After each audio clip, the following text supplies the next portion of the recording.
Sort the problems and pick your battles. In this lesson, we're going to talk about the importance of prioritizing. The reason why this is critical is that in families with children who misbehave, there oftentimes feels like there are so many problems that occur on a daily basis, it becomes so difficult to know which ones to follow through on and which ones you could let slide. The issue also is that even in families where children do not misbehave, you're looking at a non-compliance rate of about 25%. So this means that about a quarter of the time, children without behavior problems are going to be giving you pushback and not following through. For children who misbehave, this percent is even higher. This means that if you have a limited win rate, a limited compliance rate, you really want to make sure that those victories are for misbehaviors that matter. We're going to talk about prioritizing into three different groups: top drawer, middle drawer, and bottom drawer. Top drawer issues are the most important ones. These are non-negotiable expectations and must be enforced. They're for the most serious or significant forms of misbehavior, issues like safety, aggression, or important school issues. These are worth enforcing even if you know it's going to mean a significant amount of resistance from your child. Now, ultimately, there shouldn't be too many types of misbehavior that fall into this drawer. Not everything is this level of priority or urgency. For those small number of issues, your follow-through is extremely important. If you're setting a limit here, it's because you have a very good reason, and you don't want your child to be questioning whether or not you're going to enforce this limit. So for a top drawer problem, your enforcing of a limit is extremely urgent. The next level down are what I'm calling middle drawer problems. Now, a middle drawer problem still is a high priority. These are important issues. These are significant forms of misbehavior. However, it might not be worth the full extent of an argument, meaning that these are not urgent, but they're important. Now, you're going to enforce these middle drawer problems, but there's a certain amount of flexibility that can be afforded in these situations. You can communicate a bit more.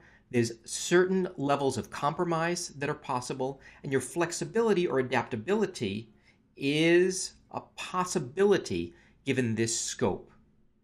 Now, a middle drawer problem might be, for instance, sharing toys or getting ready for bed. These are things that are important, but there's a bit of room. Now, we're going to move to bottom drawer problems. Now, a bottom drawer problem is still something that you want done. However, it's less important given the big picture. A bottom drawer problem is going to be tabled, meaning that because of the scope of misbehavior, we have to take a certain amount of child conflicts out of the picture for now. Otherwise, what's going to happen is you're in a position where you're constantly arguing with your child.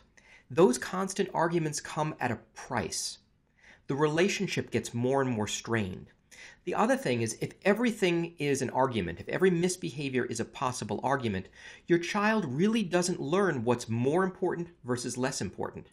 Everything seems to be an urgent issue, but in fact, when you reflect on it, certain problems are more critical to focus on. Now, there are natural consequences that do happen. For instance, if a child doesn't do their laundry or put things in the hamper, maybe it's not worth an argument, but the laundry simply doesn't get done. So natural consequences can exist. However, for bottom drawer issues, don't even make the request. If you don't make the request because you're not following through on it, your authority isn't questioned. But again, you're triaging. So what might be a bottom drawer problem? Putting a child's feet on chairs or displaying appropriate behavior at the dinner table. Ultimately, these things, when you're looking at a greater overall rate of compliance, can then move from the bottom drawer up to the middle drawer. As your child gets better and better at complying with requests, we can move the problems. What a top drawer issue for a child who's really misbehaving looks like is very different from a child who generally complies with expectations and requests. So what you should do is take a look at the worksheets at the end of the section. You'll find that there's a helpful sheet that'll help you sort the problems and pick your battles. Print it out and use it as an opportunity to think about what your top drawer issues are, your middle drawer issues, and your bottom drawer issues. Write them out to think it through when you're not in the middle of a conflict. You might want to discuss it with your child's other parent. So have an opportunity to talk about this with a child's mom or dad.